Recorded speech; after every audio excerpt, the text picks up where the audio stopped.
Shalom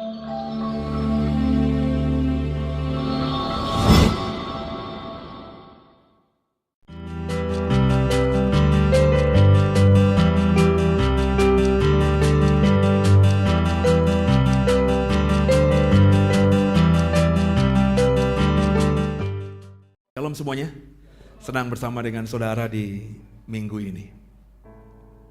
Saya akan terus menyampaikan seri tentang hal kerajaan surga. Itu yang Tuhan suruh sama saya. Jadi di bulan Natal ini, bahkan nanti di khotbah-khotbah saya di malam Natal dan Natal, itu bicara mengenai sorga, penekanannya pada sorga, saudara. Hal kerajaan surga. Mari siapkan hati kita. Kita akan membaca satu topik tentang hal kerajaan surga. Saya sudah membagikan ini beberapa seri sebelumnya. Saudara yang tidak mengikuti nanti berharap saja segera bisa terupload di YouTube. Saya berharap sungguh Bapak Ibu memperhatikan tentang khotbah seri saya tentang hal kerajaan surga. Kenapa saya digerakkan Tuhan dan akhirnya saya mengerti harus khotbah ini. Karena kita semua itu orang Kristen kepengen ke surga. Siapa orang Kristen yang gak kepengen ke surga? Tapi faktanya kalau mau jujur kita menilai diri kita sendiri. Kita itu kadang-kadang merespon kehidupan di dunia ini tidak bercirikan warga kerajaan surga itu. Padahal kita maunya ke surga. Kita bertindak, karakter hidup kita, sikap kita, pikiran kita, hati kita, itu jauh asap daripada panggang. Kalau bicara mengenai sorga. Ya.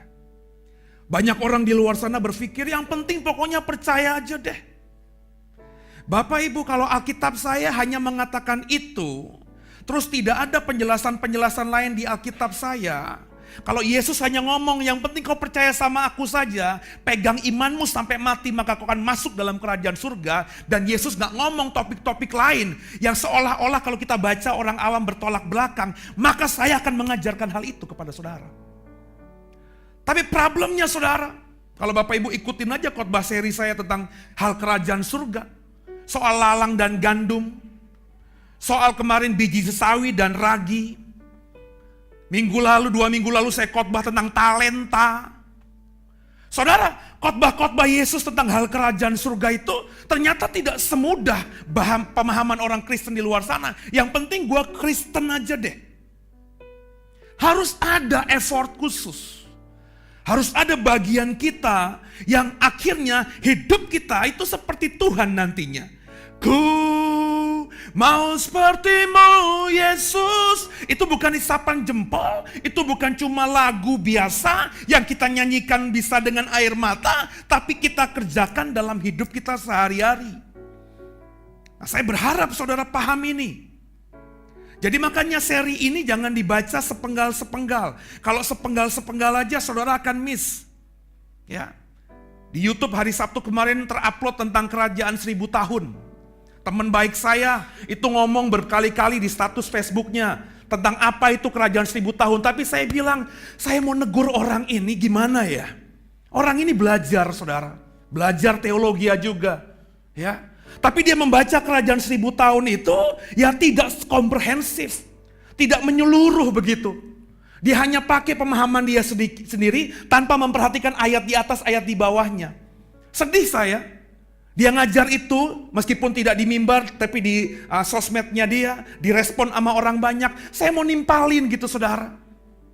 Cuma saya bilang kok jadi nantinya berdebat begitu ya. Dan puji Tuhan ya, saya lagi bergumul begitu tiba-tiba yang terupload kemarin Sabtu itu adalah tentang kerajaan 1000 tahun. Ya, saya berharap teman saya itu mendengarkan khotbah yang saya sampaikan tentang kerajaan 1000 tahun.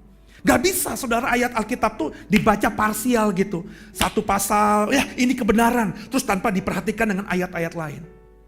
Makanya udah 2 minggu ini saya komitmen saudara. Saya udah janji sama Tuhan. Ini tadi aja duduk di situ di ruangan samping.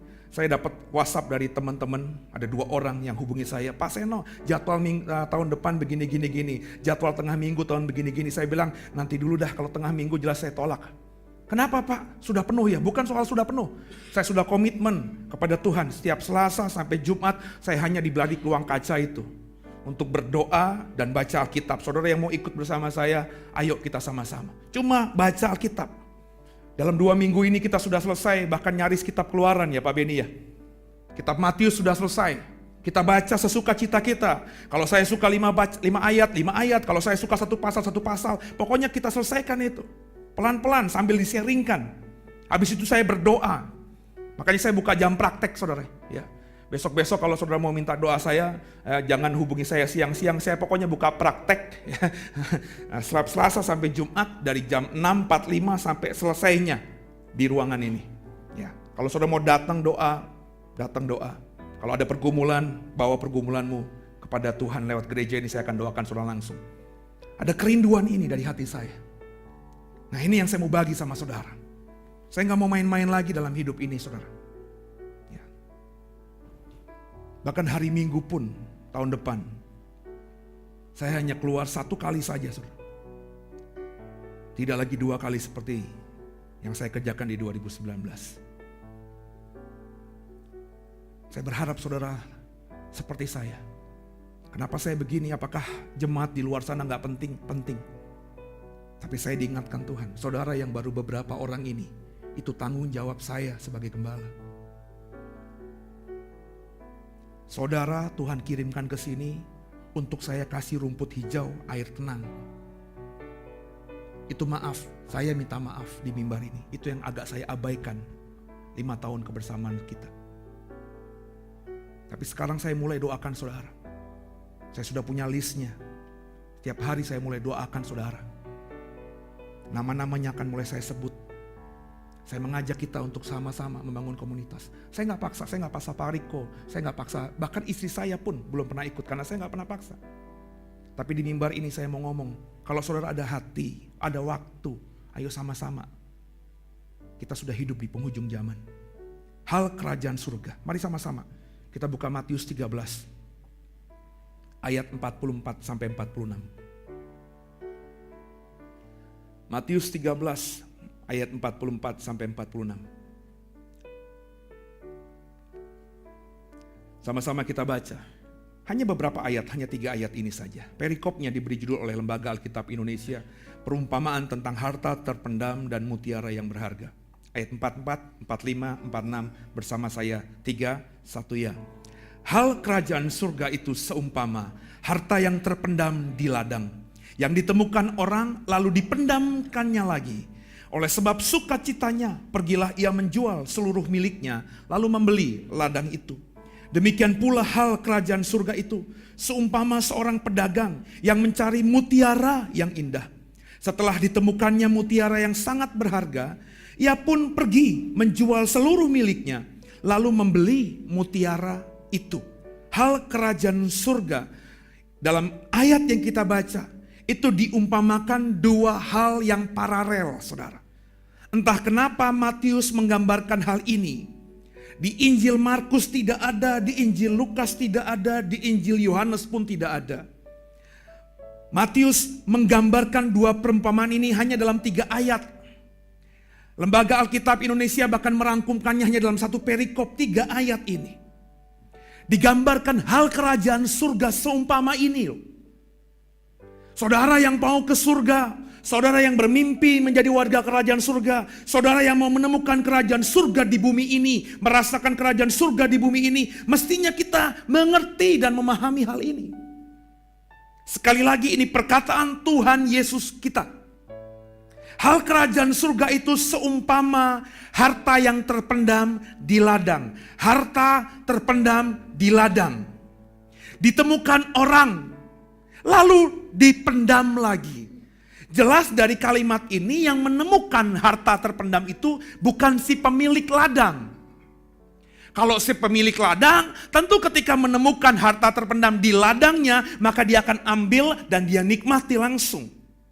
Dari sini tergambar bahwa yang menemukan harta terpendam itu adalah mungkin orang lain. Orang yang bukan punya ladang, bisa buruh. Bisa mungkin ladang itu disewa. Jadi orang lain yang tidak punya ladang itu ketika mencangkul, ketika membajak tanah itu, menemukan harta itu. Ketika dia temu, Alkitab katakan dia sukacita, dia senang sekali. Tapi nggak bisa dibawa itu langsung, saudara. Why? Ada hukum. Saya berkata bahwa orang Yahudi, Matius ini adalah Injil yang sangat Yahudi, saudara. Karena Matius ini memang orang Yahudi. Markus itu ditujukan buat orang-orang di luar Yahudi. Lukas itu orang bukan Yahudi. Yohanes Injilnya melihat dengan perspektif kacamata yang berbeda daripada Matius, Lukas dan Markus. Jadi Matius inilah Injil yang sangat Yahudi. Dia membaca, dia menuliskan sesuai dengan konteks budaya dan juga hukum Yahudi. Di dalam hukum Yahudi, saudara, itu kalau ada orang menemukan sesuatu di ladang milik orang, diambil, maka itu melanggar hukum. Dan Bapak Ibu tahu dong, hukum Yahudi itu bukan saja hukum yang dibuat oleh tua-tua, tapi juga hukum Taurat. Melanggar Taurat berarti melanggar bukan saja hukum buatan manusia, tapi hukum buatan Tuhan. Dan orang Yahudi itu adalah orang yang sangat mencintai Tuhannya. Meskipun sekarang kita melihat mereka mencintai Tuhannya dengan perspektif yang agak berbeda. Tapi kalau ngomongin orang Yahudi itu orang yang memegang penuh pemahaman agamanya. Jauh lebih kuat daripada saudara dan saya.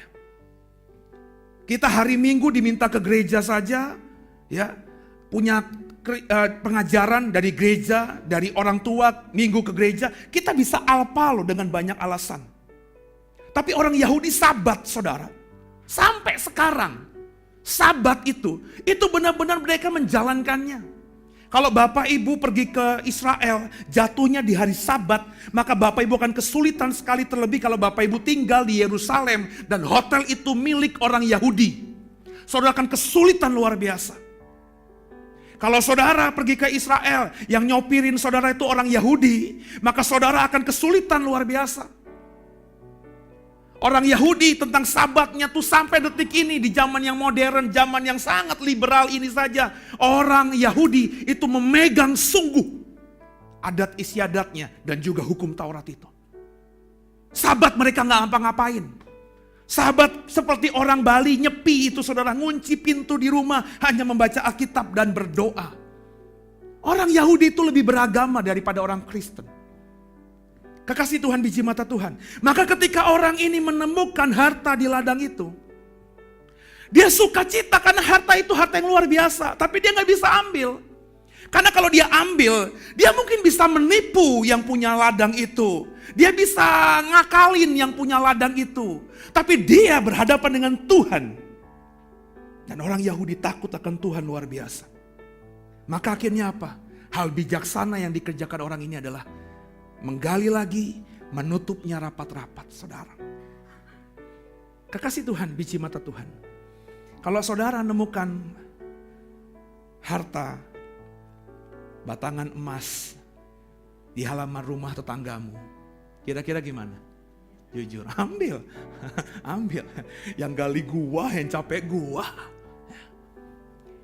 Saya tidak menyalahkan saudara, karena memang kita hidup dengan budaya yang berbeda, itu maksud saya.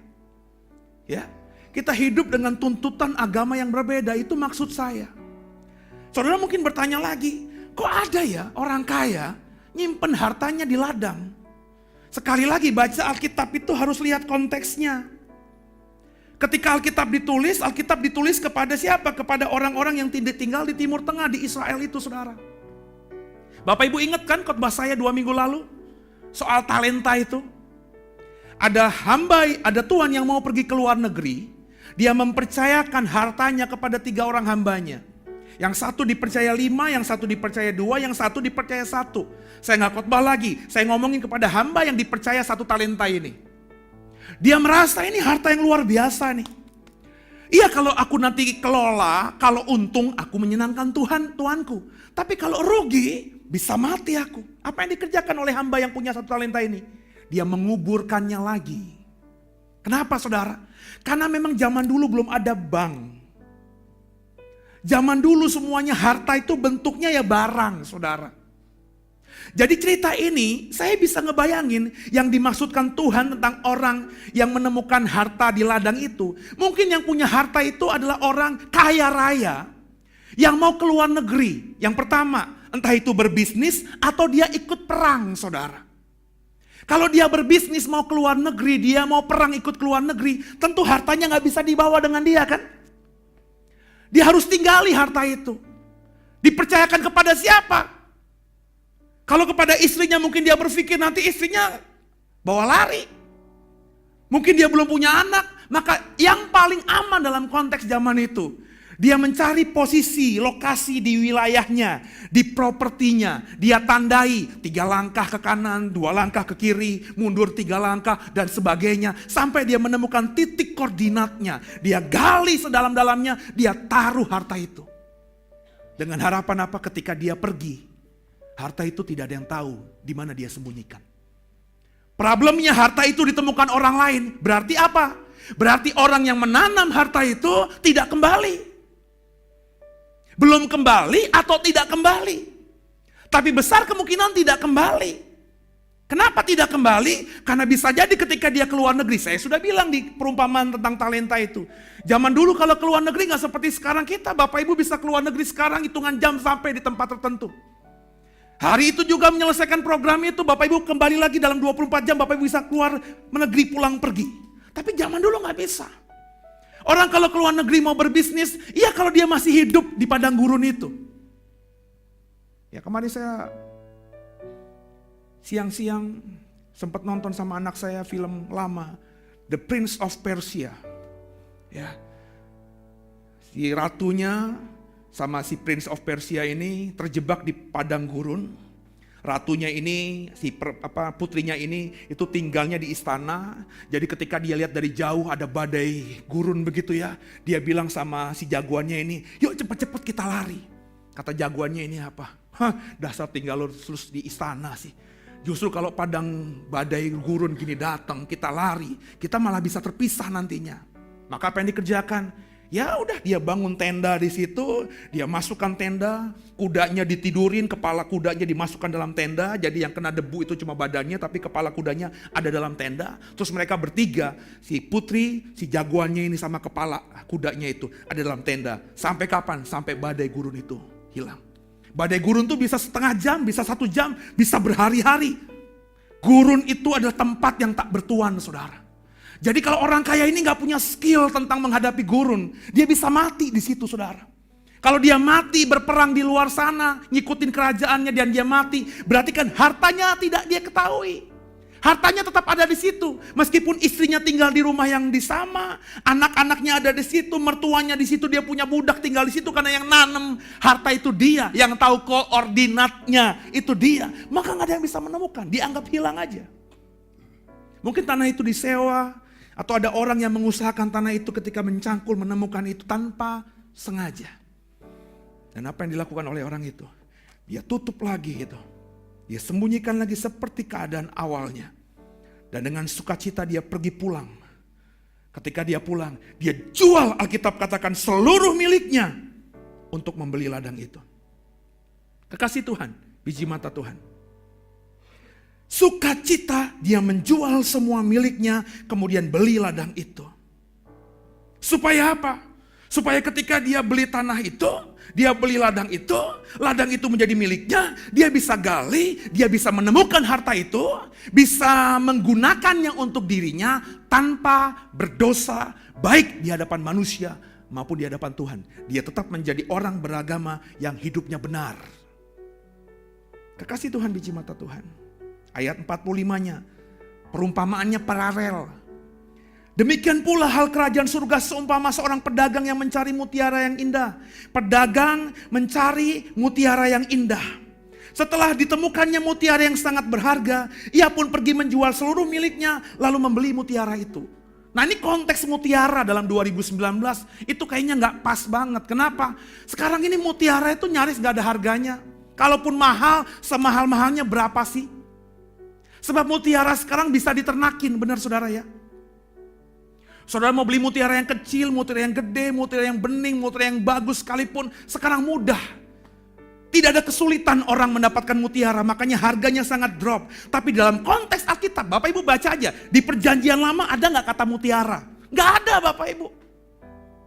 Kenapa gak ada? Karena mutiara di perjanjian lama, dalam dunia perjanjian lama gak ditemukan, orang gak tahu mutiara itu apa. Emas ada nggak? Ada. Kemenyan ada nggak? Ada. Mur ada nggak? Ada.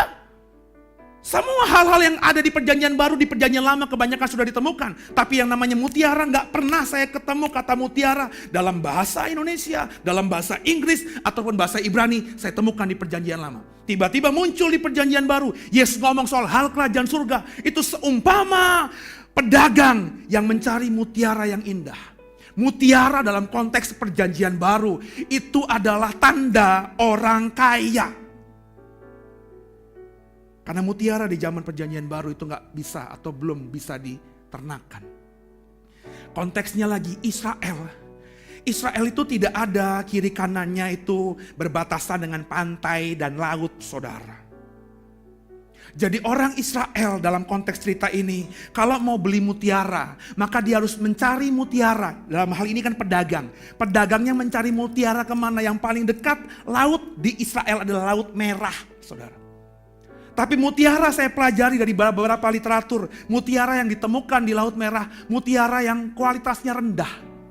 Alkitab katakan dia mencari mutiara yang indah. Kemudian dia menemukan mutiara yang sangat berharga. Jelas ini mutiara yang bukan ditemukan di Laut Merah. Dalam konteks perjanjian baru, saudara, mutiara yang paling indah itu didapatkan di ujung dunia. Ingat ya, zaman dulu itu orang berpikir dunia itu belum seluas kita. Orang perjanjian baru, perjanjian lama gak pernah bicara soal Indonesia, soal Nusantara. Padahal kita tahu sejarahnya di abad belasan yang namanya Nusantara, Indonesia sekarang ini itu sudah menjadi daerah yang diincar oleh orang-orang barat. Kenapa? Terkenal bukan saja kaya raya tapi juga rempah-rempahnya luar biasa. Negara-negara adidaya zaman dulu di abad belasan namanya Portugal, Spanyol, saudara, kemudian Belanda. Itu negara-negara yang adidaya di zaman itu. Itu semuanya mengirimkan utusannya, mengirimkan kapalnya, mengirimkan orang-orang hebatnya. Bukan saja dunia barat, saudara, tapi dunia yang menguasai Asia Timur yang namanya Cina, Tiongkok itu pun berusaha untuk menguasai Indonesia ini. Kenapa? Memang alamnya luar biasa, sumber dayanya luar biasa. Tapi gak ada ditemukan di Alkitab ini, saudara. Bapak Ibu jangan jadi orang yang naif yang berkata, ya Indonesia mungkin dulu belum terkenal. Bapak Ibu, kalau Indonesia itu ada di bumi ini, di Alkitab itu di zaman perjanjian lama ada Israel, berarti yang namanya Indonesia sudah ada. Negara Indonesia belum ada, tapi wilayahnya sudah ada kan. Tapi kenapa gak ada kata-kata indikasi Indonesia, Nusantara kah, Sumatera kah, Asia Tenggara kah? Kenapa gak ada? Karena zaman dulu, saudara, ujung dunia itu cuma India. Makanya kalau Bapak Ibu membaca sejarah orang-orang yang hidup sebelum zaman perjanjian baru. Orang hebat namanya Alexander Agung, the Great Alexander. Ini saya tahu karena saya memang suka baca aja, saudara. Ya, Alexander Agung itu ketika menjadi Raja Yunani, dia benar-benar berusaha untuk mencari air hidup. Baca baik-baik sejarahnya. Dia dengar-dengar air hidup itu adanya di timur, di India. Makanya Bapak Ibu perhatikan, dari Yunani sekarang ini di wilayah Eropa, dia berusaha hanya dalam waktu 3 tahun, saudara, menguasai Eropa menuju ke India. Dan akhirnya sejarah mengatakan dia mati di India. 3 tahun dia berkuasa. Kenapa? Karena dalam kehidupan Alexander Agung, ujung dunia itu adalah India. Maka mutiara yang ditemukan yang paling bagus zaman itu ada di lautan India. Bayangin, saudara, pedagang ini mencari mutiara. Laut yang paling dekat Laut Merah, dia lihat kualitasnya biasa. Aku harus mencari mutiara yang paling bagus. Dia temukan akhirnya mungkin di India. Mutiara yang paling berharga itu. Apa yang terjadi? Alkitab katakan, ia pun pergi menjual seluruh miliknya. Dia bawa apa? Dia semua jual, yang penting gue dapat mutiara itu. Mutiara zaman dulu saya bilang adalah lambang identitas orang kaya zaman dulu. Kalau Bapak Ibu pernah dengar ada perumpamaan Matius, Tuhan pernah ngomong, jangan lempar mutiara kemana? Ke babi-babi. Itu Yesus lagi ngomongin yang paling rendah derajatnya, yang paling tinggi derajatnya. Mutiara itu tak ternilai, babi itu binatang yang bukan saja hina tapi najis dalam konteks Israel. Saudara aja sama babi seneng sekarang ini. Kemudian saudara, pernah enggak Baca surat Timotius, pasal 1 Timotius 2 ayat yang ke-9 kalau tidak salah. Paulus ngomong gini kepada perempuan-perempuan yang ada di kota itu. Kamu nanti jangan penampilan seperti wanita-wanita dunia ya. Wanita-wanita dunia tuh rambutnya dikepang-kepang. Terus jangan pakai juga emas, perhiasan emas. Jangan juga pakai mutiara. Kenapa Paulus ngomong begitu saudara? Karena Paulus ingin membedakan wanita Tuhan dengan wanita dunia zaman dulu. Wanita dunia zaman dulu itu berusaha untuk tampilnya wah. Sekarang ini perempuan-perempuan sosialita gitu loh. Kalau sekarang tentengannya mungkin Hermes, nggak bisa yang beli asli, yang KW1 lah pokoknya. Ya. Berusaha untuk bling bling bling bling. Bayangin Bapak Ibu, zaman dulu di zamannya Paulus, mutiara diibaratkan dengan emas. Jangan kamu pakai emas, jangan kamu pakai mutiara. Sekarang kita bisa paham akhirnya apa itu mutiara. Sesuatu yang sangat mahal saudara. Dan ketika orang ini, pedagang ini menemukan mutiara yang berharga itu, dia jual seluruhnya. Kemudian dia beli mutiara itu. Cerita perumpamaan 3 ayat ini. Itu bisa dilihat dari 2 sisi. Yang pertama, kalau kita melihat sisi orang yang menemukan, itu ekspresinya sukacita. Ketika si orang yang sedang mengolah ladang ini menemukan harta karun di ladang yang sedang diolahnya, dia sukacita. Begitu sukacitanya dia jual semua miliknya, dia berusaha beli ladang itu. Pedagang ini juga demikian. Ketika menemukan mutiara yang berharga itu, dia jual semua miliknya, dia berusaha beli mutiara itu. Dari sisi yang menemukan, ekspresinya sukacita dan penuh keyakinan. Hitungan-hitungannya mereka yakin banget. Mereka jual miliknya, mereka merasa tidak rugi. Tapi bagi sisi yang lainnya, maksudnya sisi di orang-orang sekitarnya, pernah bayangin gak? Bagaimana perasaannya istri, anak-anak, orang tua. Dimana kepala keluarganya tiba-tiba pulang ke rumah bilang sama istrinya, "Mah, kita jual semua harta kita. Jual itu baju kamu, jual itu emas kamu, jual kita tanah ini kita jual. Domba kita jual." "Pah, kenapa dijual semuanya?" Orang pernah memperhatikan, pernah ngebayangin ini? Jadi kalau kita lihat sisi yang lain, orang-orang terdekatnya, orang-orang di sekitarnya, ekspresinya apa? Heran. Dan bahkan akhirnya menganggap orang yang menemukan harta dan mutiara ini aneh. Ngapain sih ngejual sih? Aku mau beli ladang itu. Kenapa ya harus jual punya kita? Apa hebatnya ladang itu? Tentu dia belum mau berani ngomong. Kenapa? Kalau ngomong nanti bocor, orang akan berebutan beli ladang itu. Dia sembunyikan ini. Dia kunci rapat-rapat mulutnya. Istrinya kecewa. Istrinya bilang, "Dasar suami gak tahu diri. Kita belum punya berapa banyak, sudah dijualnya." Anak-anaknya mikir, "Dan papa gak tahu diri juga. Aku kan punya kebutuhan banyak. Mau beli PlayStation dan lain sebagainya." Ya. Untuk orang sekitarnya yang menemukan harta tak ternilai itu, akan dianggap aneh. Cerita ini ngomongin hal kerajaan surga. Hal kerajaan surga itu ngomongin apa? Bukan saja surga nanti saudara, tapi Yesus. Ketika Yohanes Pembaptis berkata begini, bertobatlah, bertobatlah, kerajaan surga sudah dekat. Itu kerajaan surga apa? Kerajaan surga yang kita nantikan Yerusalem baru itu bukan. Yesus juru selamat sudah dekat. Yesus berkata berkali-kali, setiap kau melihat apa yang kulakukan, kau sudah melihat kerajaan Allah. Jadi kerajaan Allah itu bicara mengenai Yesus saudara. Yang menemukan harta, yang mencari mutiara. Ini adalah ekspresi dari 2 orang menemukan kerajaan Allah itu. 2 orang, 2 karakter, 2 sikap, 2 cara menemukan Yesus itu. Yang pertama, orang yang menemukan harta karun ini dia ngapain saudara? Dia menemukan secara gak sengaja kan? Benar gak? Orang ini tiba-tiba lagi ngolah ladangnya orang, lagi nyangkul, tiba-tiba ketemu harta karun. Dia tidak sengaja menemukan harta karun itu. Tapi perumpamaan kedua, pedagang yang mencari mutiara itu sengaja. Dia memang obsesi hidupnya mencari mutiara. Jadi kalau mau bertemu Yesus ada 2 cara saudara. Dan saya yakin saudara semua di sini itu mengalami 2 hal ini. Paling tidak salah satunya. Saudara bertemu Yesus karena gak sengaja. Emang ada yang gak sengaja? Adalah. Saudara tahu cerita ke saya kan? Saya Kristen kecil. doa Yesus dalam nama Yesus sejak kecil. Tapi saya bilang, saya sampai usia 20 tahun tuh Kristen brengsek. Melayani iya, beribadah iya, doa iya, tapi hidupnya benar-benar sangat dunia, bahkan lebih dunia daripada orang dunia. Saya ketemu Yesus tuh gak sengaja, saudara. Gak sengaja. Saya lagi depresi, saudara tahu depresinya kenapa? Diputusin pacar saat itu, atau putus dengan pacar saat itu yang 9 tahun saya deketin. Di momen-momen sekitar bulan November, Desember saya masih ingat banget. Saya terdampar di parkir timur. Kalau sekarang saudara nggak ngerti parkir timur itu sekitar Stadion Utama Senayan.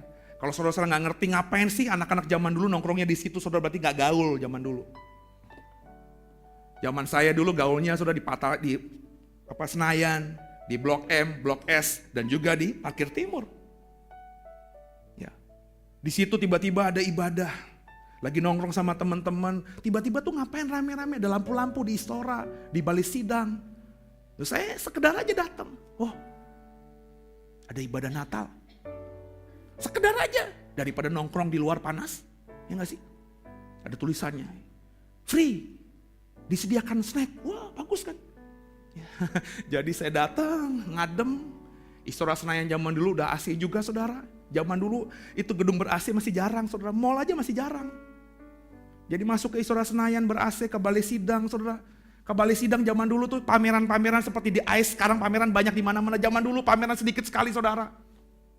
Ya, jadi ke balai sidang juga jarang. Masuk ke balai sidang adem. Ya, tiba-tiba ketemu Tuhan di situ. Nggak sengaja, saya lagi nggak nyari Tuhan. Beberapa saudara mungkin bertemu dengan Yesus itu karena berusaha mencari. Orang-orang ngomongin Yesus, gue mau cari Lo cari ke A, ke B, ke C. Lo cari ke gereja, lo cari ke gunung, lo bertapa, akhirnya ketemu Tuhan. Menemukan kerajaan surga. Seperti dua perumpamaan Tuhan ini. Ada yang gak sengaja, ada yang mencari. Ya. Tapi meskipun demikian, caranya berbeda. Tapi ekspresi yang menemukan kerajaan Allah, ekspresi orang yang menemukan Yesus itu sama, equal, sama, mirip.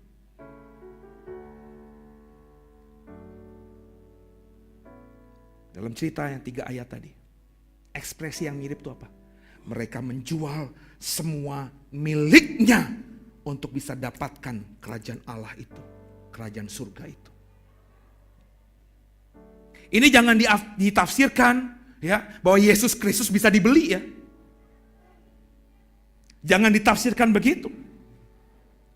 Yang saya mau katakan, Yesus ngomong begini, hal kerajaan surga seumpama ada orang yang gali, nggak sengaja nemu harta yang tak ternilai.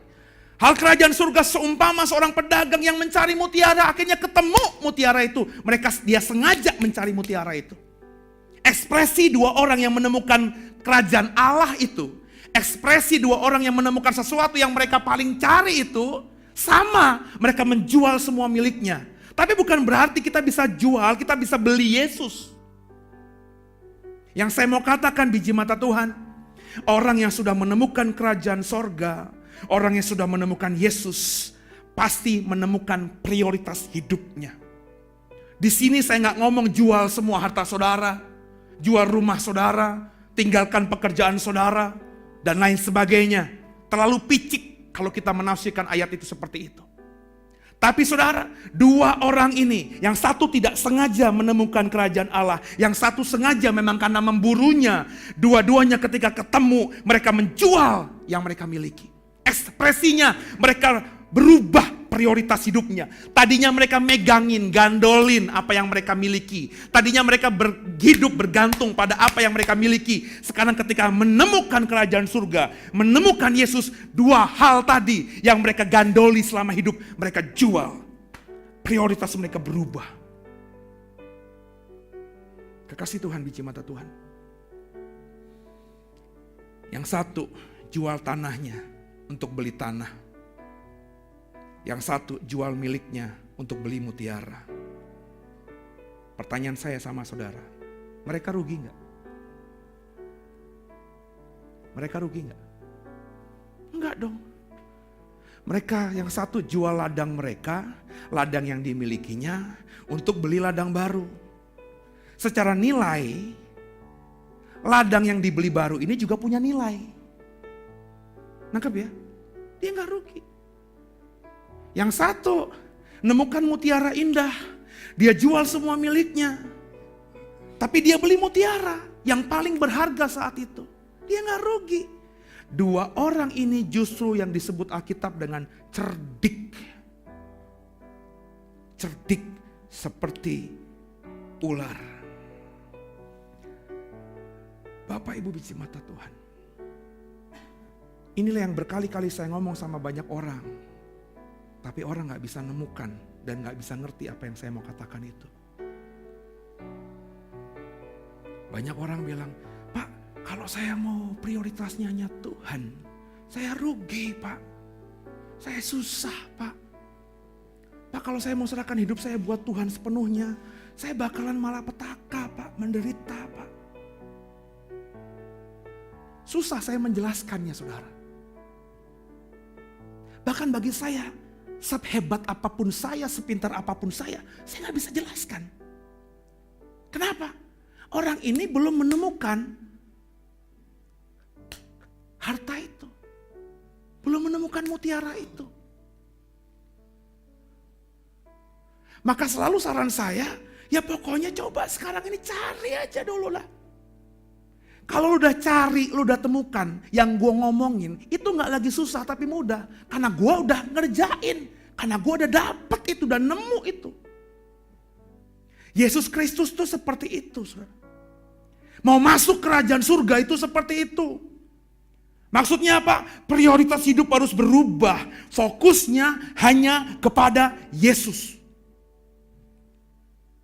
Orang dunia mungkin bilang kehilangan. Yang satu kehilangan rumahnya, harta miliknya. Orang dunia lagi, ngapain sih lo udah jalan-jalan ke India, lo punya baju mewah, jubah bagus, lo punya emas, tapi lo jual semuanya. Orang melihat kita kehilangan. Tapi kalau Bapak Ibu dan saya dan seperti dua orang ini sudah menemukan kerajaan surga, Bapak Ibu gak akan berpikir Bapak Ibu kehilangan. Justru Bapak Ibu akan berpikir kita sedang berinvestasi. Orang tuh kalau berinvestasi gak pernah mikirnya rugi. Yang dipikirin orang kalau berinvestasi, menaruhkan modalnya, menaruhkan hartanya, mempercayakan hidupnya kepada yang diinvestasikan, otaknya, hatinya mikir untung. Nah ini yang salah. Ada orang bilang ikut Tuhan tuh jadi miskin, ikut Tuhan tuh jadi susah.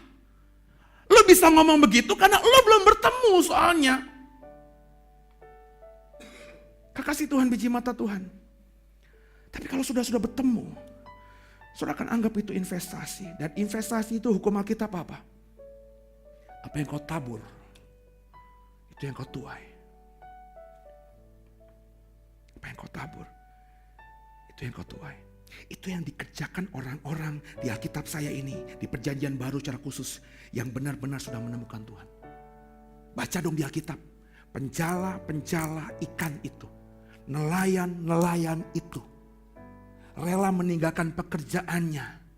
Dia hidupnya cuma satu, keahliannya cuma satu, nyebar jala, nangkap ikan. Otaknya hanya satu, dapat ikan, dia hidup, keluarganya hidup. Tapi dia bisa tinggalkan semuanya ketika sudah menemukan kerajaan Allah. Bapak Ibu ingat Lewi, Matius, si pemungut cukai itu. Orang tuh kalau di zaman perjanjian baru punya pekerjaan pemungut cukai. Saya udah ngomong berkali-kali di mimbar ini. Tinggal ongkang-ongkang kaki. Pemungut cukai itu mungkin kekayaannya tidak seperti pebisnis. Atau orang yang punya usaha. Tapi pebisnis, orang yang punya usaha, bisa dapat harta, bisa untung, itu resiko. Bener gak? Dia bisa gagal, dia bisa buntung, dia bisa untung. Kalau untung dia semakin kaya, kalau buntung dia semakin miskin. Tapi pemungut cukai itu gak pernah buntung, Pak. Kalau dia sudah dapat stempel Kaisar Roma, dia diangkat dan dipercaya jadi pemungut cukai, dia tinggal duduk aja di perempatan jalan. Orang yang lalu lalang kepada dia akan dipanggil dan bayar pajak di depan dia. Wajib hukumnya. Saya sudah ngomong berkali-kali kalau pajaknya dituntut oleh Kaisar cuma satu, misalnya 1 dinar. Orang ini karena punya kuasa, Dia bisa semena-mena. Kalau saya dekat sama Pak Wijaya ketika kaki saya kesleo, dia bawa saya ke panti pijat, diurutin, dibayarin. Saya lihat Pak Wijaya, Pak, ya udah, jangan bilang siapa-siapa ya Pak, setengah dinar aja Pak. Saya bisa begitu. Karena kasihan dan berhutang budi. Tapi kalau sama Pak Riko, ya, gue udah, kaki gue patah, diketawain. Akhirnya gue sembuh nih, ketemu Pak Riko di perempatan jalan. Ini kurang ajar nih orang nih. Kemarin gue susah.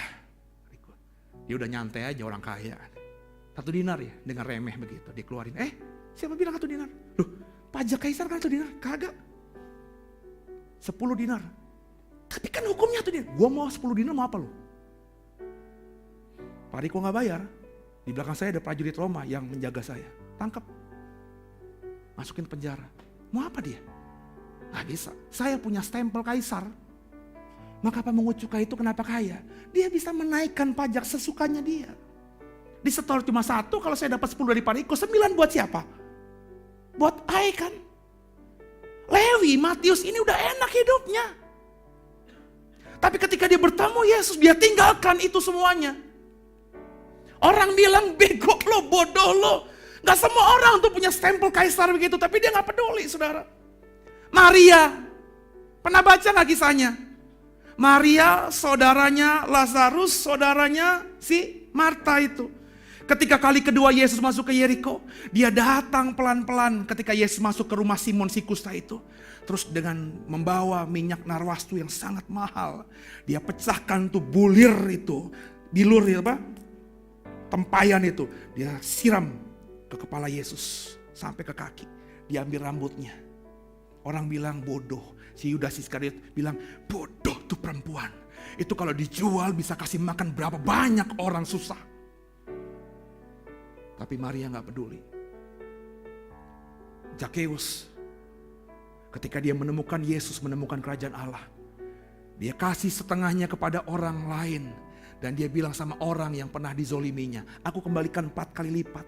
Zakeus ketika menemukan kerajaan Allah, dia habis-habisan. Sepertinya dia rugi. Bodoh, kata istrinya. Tapi bagi Zakeus, enggak, gue sudah menemukan kerajaan Allah itu. Kekasih Tuhan, biji mata Tuhan. Saudara, kerajaan Allah itu Yesus. Mau ke surga, ya harus ikut Yesus. Problemnya ikut Yesus itu gak mudah Bapak Ibu. Gak mudah. Coba ya kita buka yuk.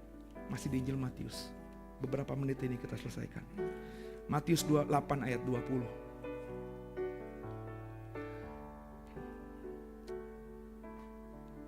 Saya baca aja dari ayat 18. Bapak Ibu perhatikan ayat-ayatnya. Ketika Yesus melihat orang banyak mengelilinginya, ia menyuruh bertolak ke seberang.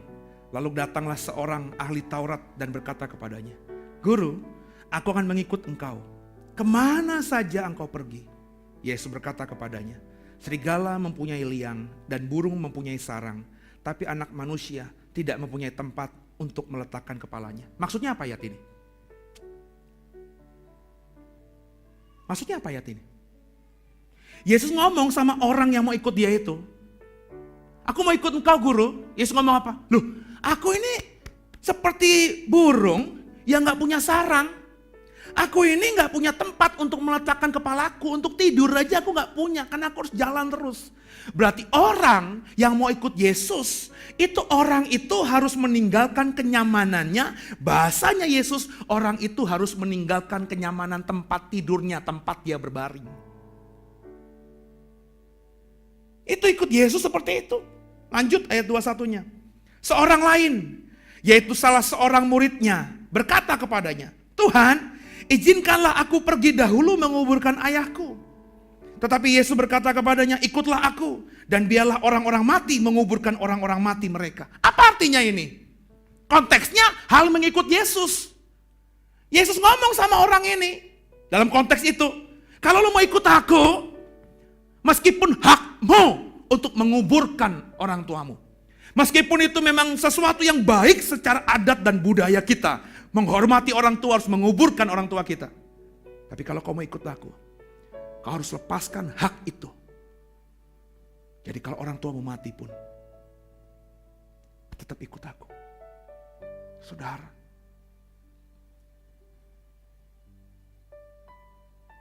gak banyak bisa dikerjain orang.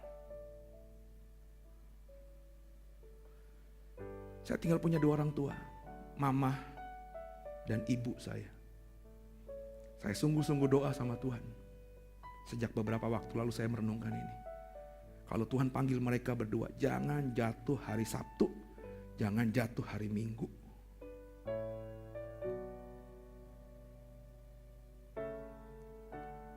Dan saya ngomong sama mama nih, mama masih hidup nih mah. Kalau lo nanti mati Minggu mah, gue titip aja mah di rumah duka. Gue tetap di sini. Dan lo jangan bilang sama gue nanti, pendeta apaan gak ada hormatnya, orang tuanya mati ditinggalin di rumah duka sendirian. Gak ada ibadah hari Minggu di sana. Nanti gue ngomong sama nyokap gue juga. Makanya mah jangan mati Minggu ya mah.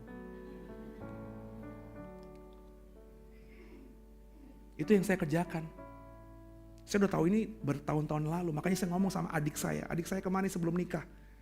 Ya, dia ngomong, "Mas, aku mau nikah ya." "Nikah kapan, Dek?" "Nikah kapan, Dok?" "Minggu. Sebab Minggu semuanya bisa."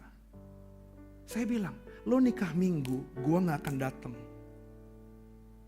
"Kok gitu sih? Kan adik lo cuma gua doang. Bokap udah gak ada. Yang nemenin ibu kan lo. Lo nikah Minggu, gua gak akan datang."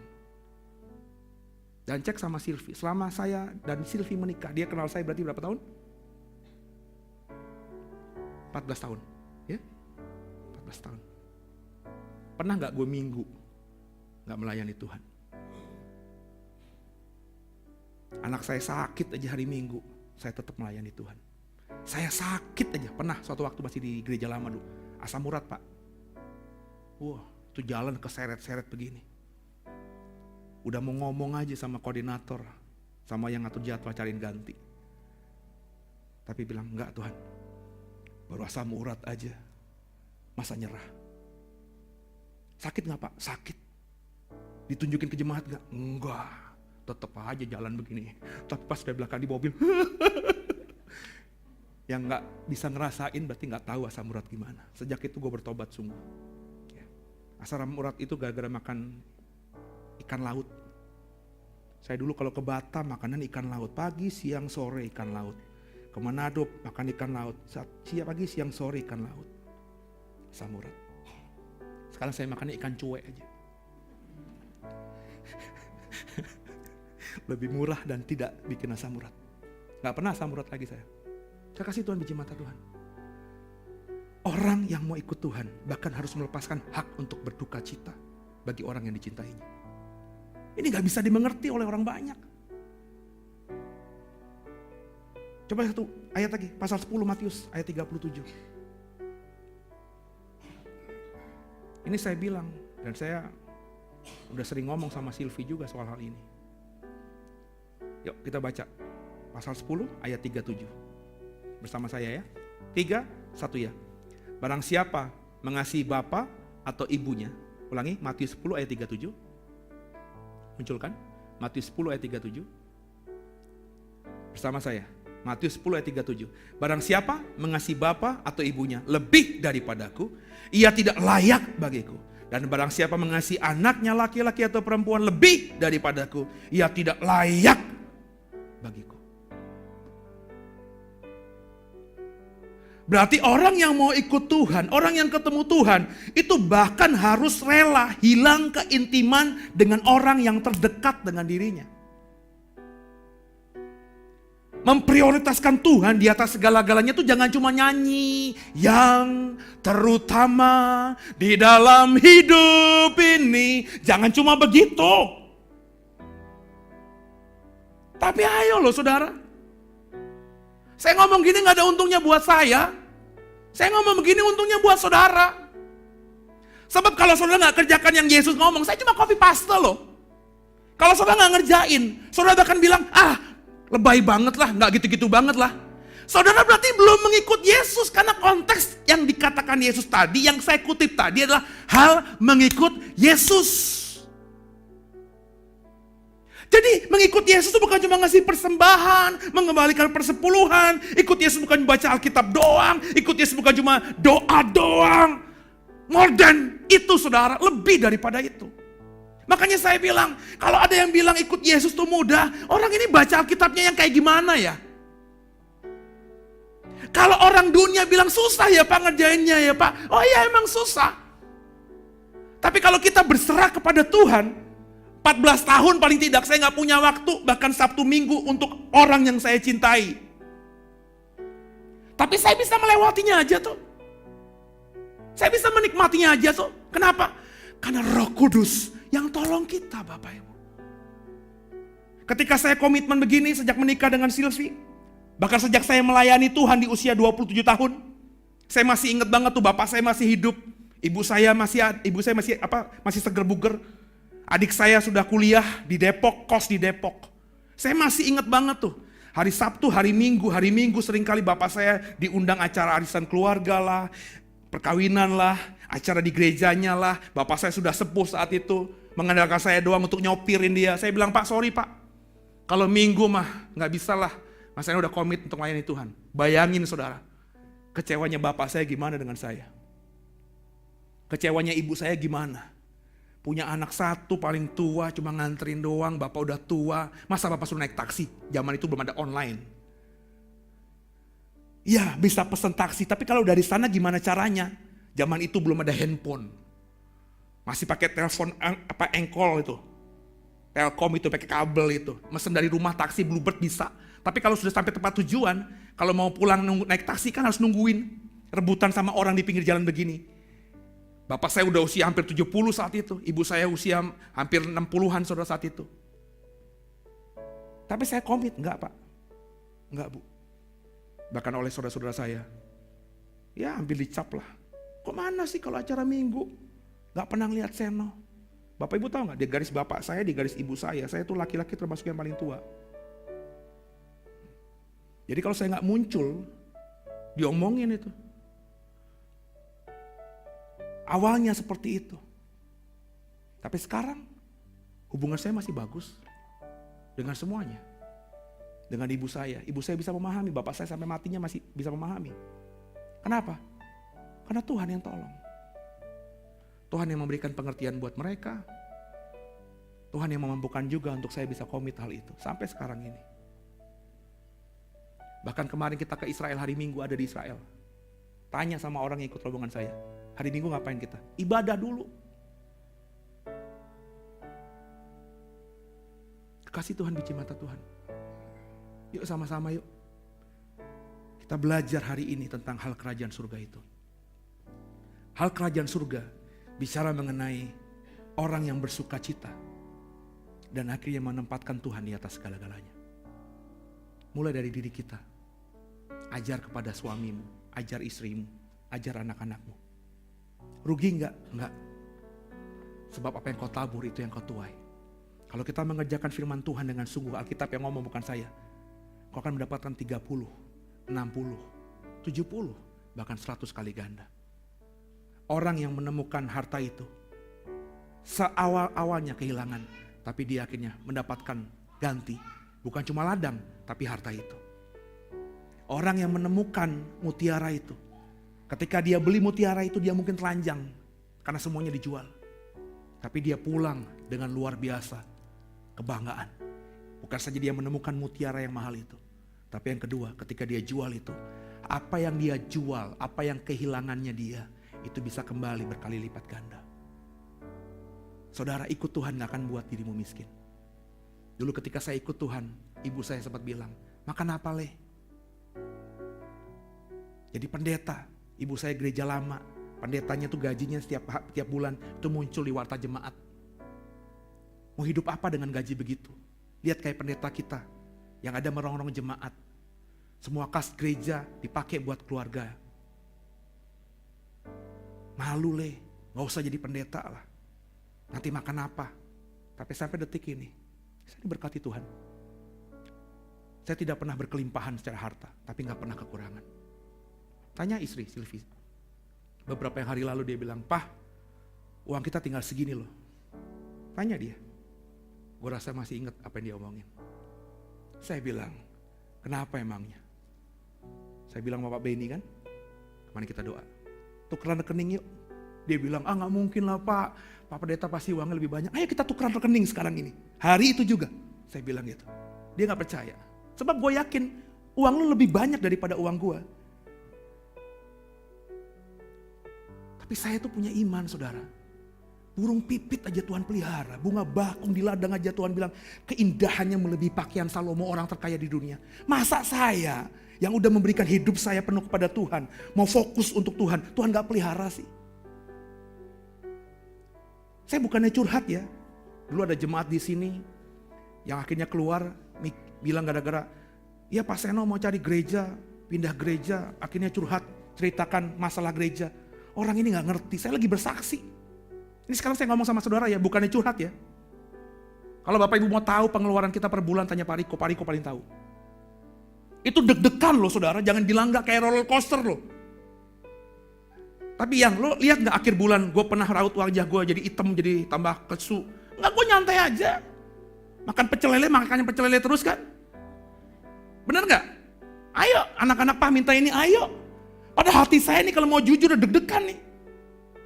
Tapi faktanya berapa kali kita sudah bayar? 7 kali. Saya bukannya curhat ya, saya mau ngomong nih kesaksian ini. 7 kali itu pas waktunya harus bayar. Ada aja jalannya Tuhan itu loh. Ada aja jalannya Tuhan. Yang saya gak pernah pikirin. Makanya saya tuh gak pernah mikirin persembahan tuh dapatnya berapa. Terus jadi khawatir berkelebihan. Ya, kemarin beberapa bulan lalu ada pendeta teman saya, adik kelas saya datang ke sini. Terus habis ibadah ngomong sama saya di kafe kucing di depan sana. Dia ngomong begini, "Pak Seno, jemaatnya berapa sih?" Saya bilang jemaatnya 100 lah, 120. Banyak ya? Enggak, sama anak-anak saya bilang begitu. Ya berarti kalau dewasanya berapa ya? 70-an, 80-an gitu. Terus dia nanya, "Wah ini punya gereja begini cicilannya berapa Pak?" Saya sebutin aja lah. Oh dia nanya kok. Terus dia giling-giling, "Cukup tuh Pak." Yehova Jireh saya bilang gitu. Ini pendeta ini. Lo pas dengar khotbahnya lo ketawa-ketawa lo. Dia ngomong, saya gak ngomongin orangnya, gak sebut namanya lo, tapi lo mikir pasti tahu deh. Ya. Terus dia bilang, "Kalau gue gak bisa Pak." Kayak roller coaster terus ya Pak. Oh iya. Tapi justru itu yang bikin gue terus mengandalkan Tuhan. Orang ini sekarang ini melayani di gereja gede. Digaji gereja gede. Padahal kemarin sudah Tuhan buka jalan, bisa merintis. Di Cibubur, di Depok. Dia khotbah jemaatnya banyak. Tapi dia ngambil bagian. Kasih Tuhan, biji mata Tuhan. Kalau kita hidup bergantung sama Tuhan, Tuhan pasti pelihara. Makanya ketemu kerajaan surga itu. Ketemu Yesus dulu. Nanti Tuhan yang akan cukupi semuanya. Saya ngomong begini, semoga dipahami. Saudara yang mau benar-benar cari dia sampai ketemu. Mumpung dia masih bisa ditemui. Makanya saya senang dengan Bu Yani, Pak Benny. Ya, yang dia ngomong, ya saya mau cari Tuhan lah Pak. Meskipun tinggalin warungnya ya. Ya udah, saya gak pernah paksa mereka. Dia temenin saya setiap hari di tempat ini. Dan dengerin, udah diberkati secara materi hari-hari ini. Masih biasa-biasa aja kan? Lihat nanti upahnya. Kalau lo diberkati kesaksian di sini ya, belum terjadi apa-apa nih. Tapi saya percaya orang yang mencari Tuhan itu akan seperti orang yang menggenapi Mazmur pertama. Jika kita mencari dulu kerajaan Allah, jika kita seperti rusa yang haus, kita akan seperti pohon yang ditanam di tepian aliran sungai itu. Yang akan berbuah tepat pada waktunya. Saudara baca pasal Alkitab setiap hari di rumah, susah. Bener gak? Jujur bener gak? Baru baca satu pasal, Jessica, "Mak, rujak." Laki lo, "Mak, makan." Bener gak? Tapi dengan kita di sini, sehari itu bisa 15 pasal tanpa terasa. Tiba-tiba udah jam 8 aja. Dan saya memang batasi pembacaannya. PL hanya setengah jam, PB hanya setengah jam. Sebab kalau diterusin bisa selesai Alkitab kita. Tapi gak pulang-pulang saudara. Gue yang susah juga nanti. Itu pun akhirnya kita diberkati Tuhan. Yuk, Sama-sama. Hal kerajaan surga adalah orang-orang yang sudah menemukannya akan sukacita dan memprioritaskan Tuhan di atas segala-galanya. Semoga dipahami. Tuhan Yesus memberkati. Tundukkan kepala, kita doa.